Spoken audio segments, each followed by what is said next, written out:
She had magic to her.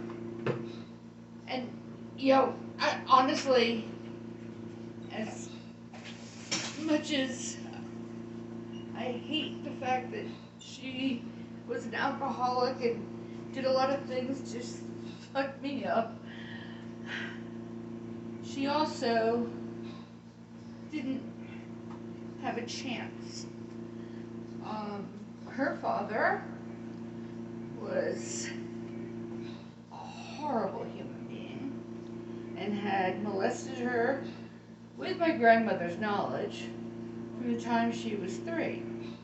They were wealthy. And, anyway, it screwed her up to something terrible. But when she was good, she was very, very good. And funny and warm and didn't know a stranger. And if you needed something, she would make sure it was taken care of if she was well.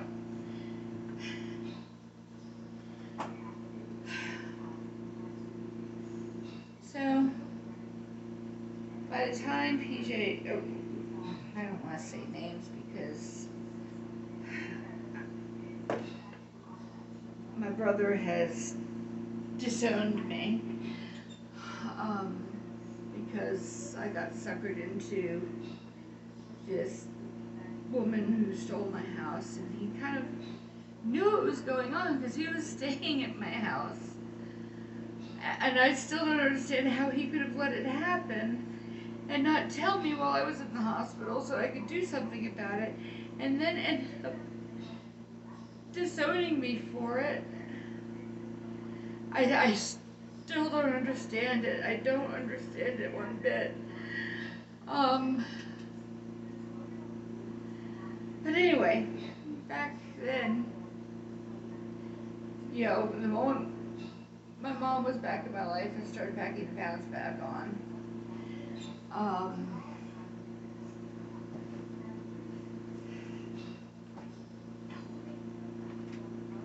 so obviously, unsurprisingly, she fell off the wagon a couple of times, and her husband is strange man.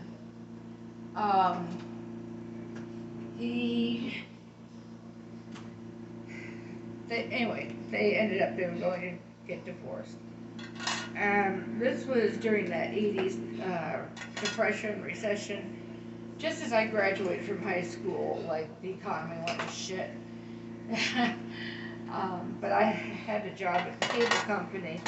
Anyway, my father at this point was living in Virginia, and I had gone, not to see him, but to see my baby sister, who had written me a letter and said, I don't care what Daddy says, I love you, you're my sister.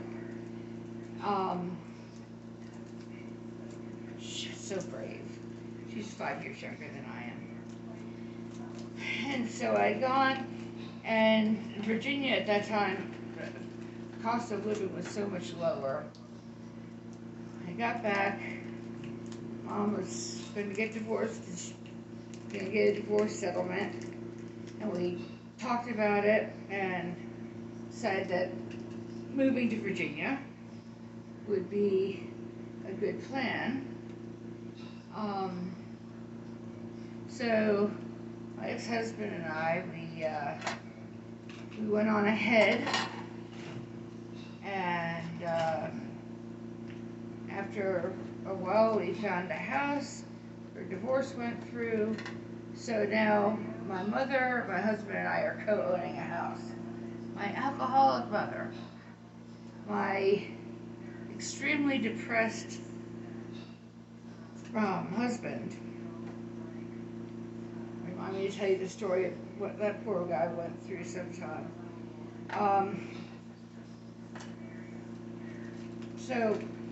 But before that happened, I said my husband and I had gone on ahead, and it was about a year while Mom was, going through the divorce and getting the settlement. I got a call from her next door neighbor, who was also her drinking buddy. And the next door neighbor said, I don't want you to panic. Now, there is nothing quite like the phrase, I don't want you to panic, to make a person panic. The house that my mom lived in had really low windows. And apparently, she had passed out, and my brother, who was 2.5 or so at that time, it could be 2.5, it would be winter, so maybe he was 3. Anyway, neighbor came down the road and saw that he was on the porch roof playing with a can of shaving cream in his diaper. So she got him, but she called me and she said, you need to. I broke all land speed records to get there, and oh, God. Anyway, he had at that point been taken in by this woman that was sort of like a former friend of my mother's, and it was hard to get him back, but it was a big mess. My mom went in to therapy, she got sober for a while, we bought a house together, and I was so in love with that child that I didn't care what living in co-owning a house with my mother was doing to my marriage. I didn't care. So eventually we ended up getting divorced.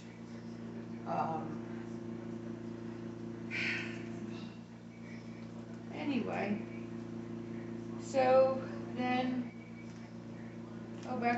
so we made it through 9 years, and then I had surgery at the stomach stapling, and then I ended up, when I had my stomach stapled, my mother, by the way, was a horrible, horrible caretaker, and she and I were clashing a lot anyway. So the first surgery I recovered at home, after I got out of the hospital, and Mom took care of me and made sure that I knew how much she was not enjoying that. I wasn't enjoying it either. So we decided, I had gotten a boyfriend because I had lost all this weight. We decided that I would recover from the second surgery where they had put screen in because I'd had an incisional hernia, and they took a whole bunch of excess skin off my arms, gave me nerve damage. That was great. But anyway, we decided that it would be best for me to recover at the boyfriend's house. And Mom went through one of her moods where she wasn't talking to me. And because I was recovering from major abdominal surgery, I wasn't able to ride in the car, much less drive. And this went on for a couple of months. At this point, PJ was 12, almost 13, and he pretty much owned the neighborhood. That was a great neighborhood for raising a kid. I just said his name again. Anyway, it was a great area for raising a kid, and pure in the woods all day, never watched TV, so on and so forth. He had a best friend, and the best friend's mom and dad treated my brother like one of their own sons. So I had no idea that Mom had not fallen off the wagon, but had pretty much did a swan dive off the wagon.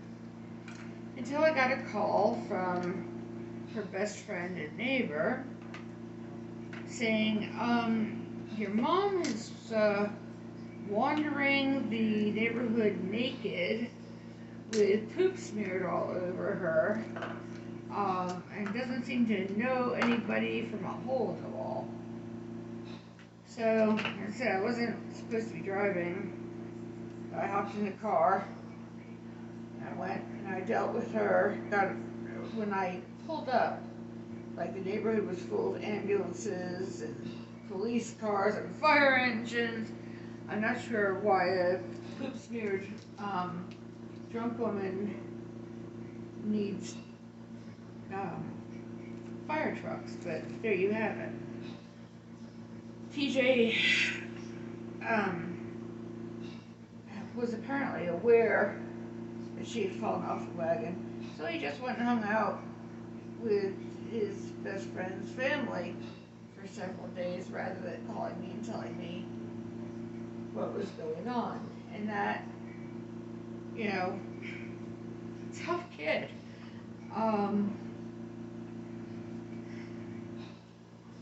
So, anyway,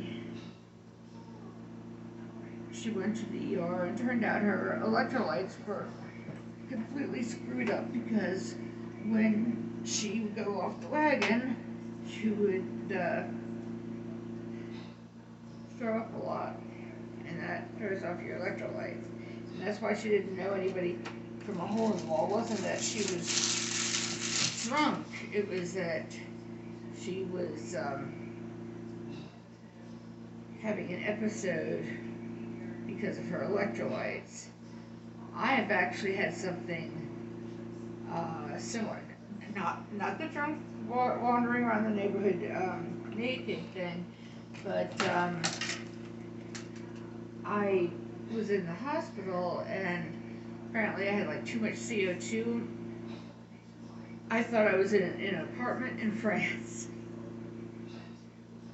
And that's so weird. It's a really weird experience to like not know who or what or when or why. But anyway, so at the hospital, they had her in there putting fluids in her and all that stuff, and I was like, oh, thank goodness she's, we got her under control. I assumed that they were going to keep her for a few days. That's what they said.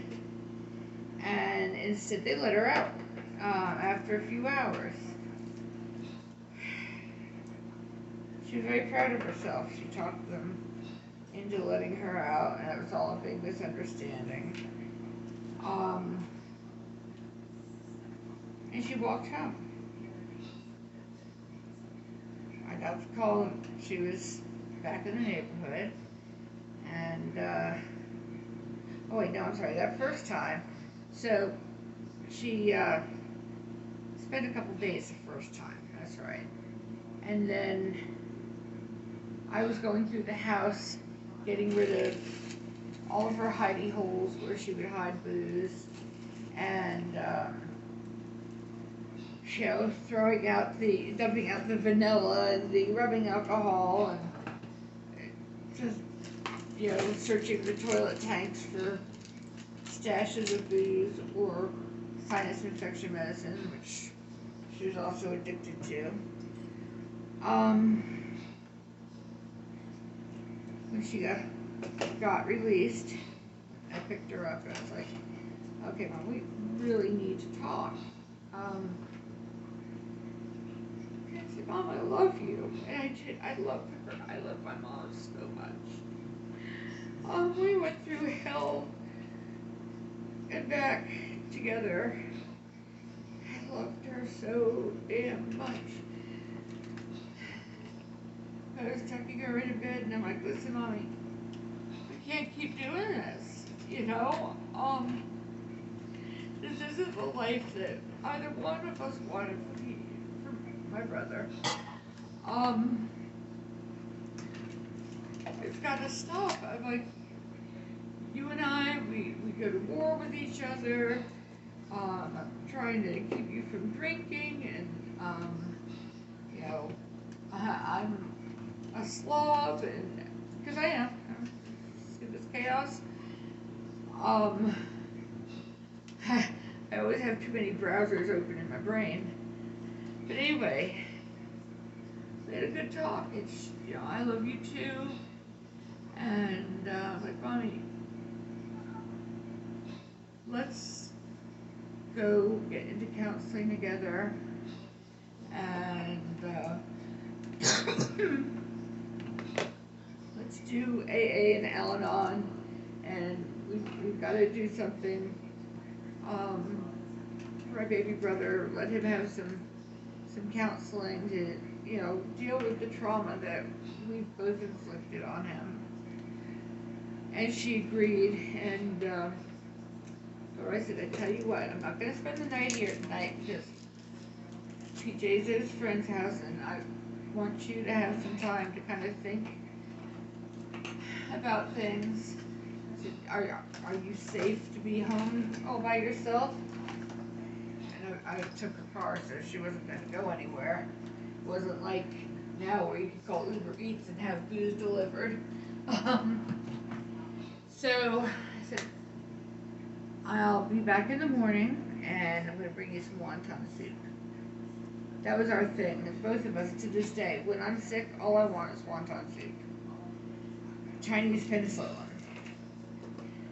So in the morning, I was at the Chinese restaurant the moment it opened, so I could get her what she needed. And got the bag with the soup right next to me in the car, and I turned the corner into our neighborhood, and once again there's ambulances and police cars and fire trucks swarming all over our house, and I was enraged and hurt and disappointed, and I cussed her out in my head as I pulled up, and I get out of the car. I'm like, where is she? And they're like, you can't go in there, ma'am. Like, I'm her daughter, and you know, we've got to get this straightened out. Like, well, we have some questions for you. You have questions for me? Is she hurt? And that's when I found out that she was deceased. And I had left her there the night before, thinking she was safe. And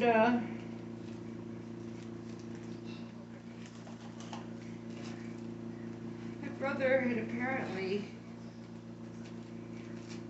not realized that she was gone when he went by in the morning to get his school stuff.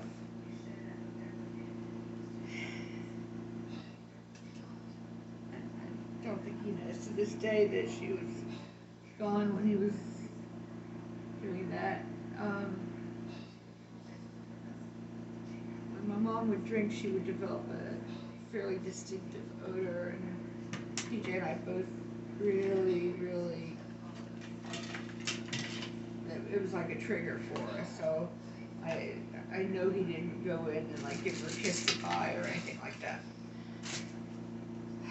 The police wanted to go and question him at school. I'm like, no, my brother is not going to find out that he's lost his mother by cops questioning him at school. And they're like, well, you know, we have to investigate because the house was unlocked, and Mom and I never locked the door, and you know, we don't have a cause of death right now, so I'm like, listen, I can tell you what, anyway, I got my father, and he came through for me that time, It was one time he really did come through for me.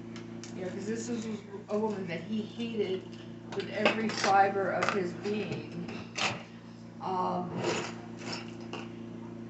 And yet he showed up and did the lawyer thing. He's a lawyer. And convinced the police that they did not need to go bother a almost 13-year-old boy in middle school and you know, change his life that way. He didn't need that extra trauma. So, I mean, I'll always be grateful to my father for that. There's a lot I won't be grateful for, but that I'm grateful for. But anyway, we had always had this agreement because I got along pretty well with my brother's dad. And we lived together for a while, right? And there was always a sort of a gentleman's agreement, that should anything ever happen with my mother, which unspoken was quite possible, but something would,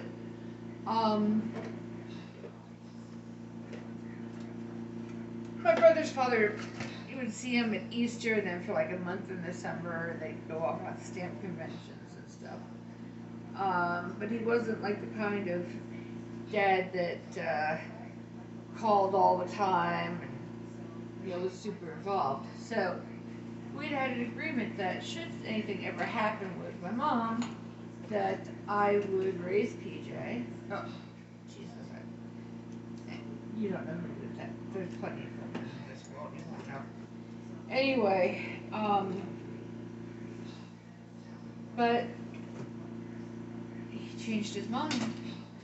And so that day I lost my mother, and then the next month he came for my brother's birthday, and which was also the end of school.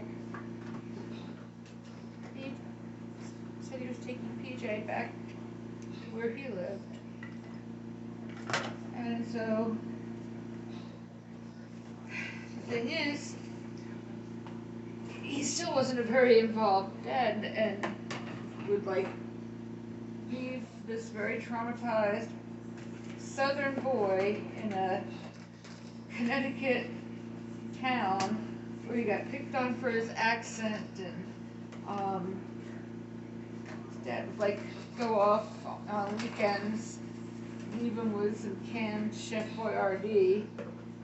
He won't eat pasta to this day.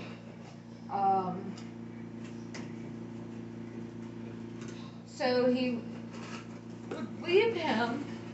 He wasn't like helping him make a transition at school, and so my brother was getting into fights, defending himself, and this one kid had like kept trying to beat him up after school, and as I mentioned, my brother had been born premature, so he was a little smaller, but scrappy. Anyway, he was also a very southern, grow up in the woods boy, and he had a little pocket knife that my mom had given him. And so the next time he was walking home from school, and this kid came up behind him on his bike and smacked him upside the head. You know, if you're walking and someone rides and they smack you upside the head, send you flying to the floor, and then the guy hopped off his bike and went to try and, you know, beat my brother up. My brother defended him with the knife. Didn't like stab him or anything. It was just like, you know, I've got this, don't mess with me, kind of thing. Police got involved. My stepmom and me and friends of ours, we got letters for the court explaining everything and asking for leniency, and it kept him out of juvie. Anyway, it was a rough few years for my bro. He got involved in drugs and fights and hanging out with all sorts of questionable people. That went on for a few years, but then he pulled himself out of it. He pulled himself out of it. And he's a hard worker. From the time he was little, he had this gift for anything mechanical. Take best birthday present he ever got was I went by a yard sale, and they had what they were advertising as a box of bike parts. And I was like, oh, Leo, he likes to make what do you call them, go-karts and stuff. Cool. Turned out what it was a box to make this very expensive bike. All the parts were there. He had so much fun putting that together, and that was, anyway. I know this is all disjointed and stuff, but if you guys are down for it, maybe I'll make a little bit of a loose timeline and tell you some of the stories, because it's been an interesting life. I was kidnapped to Beirut at one point. Well, my first memory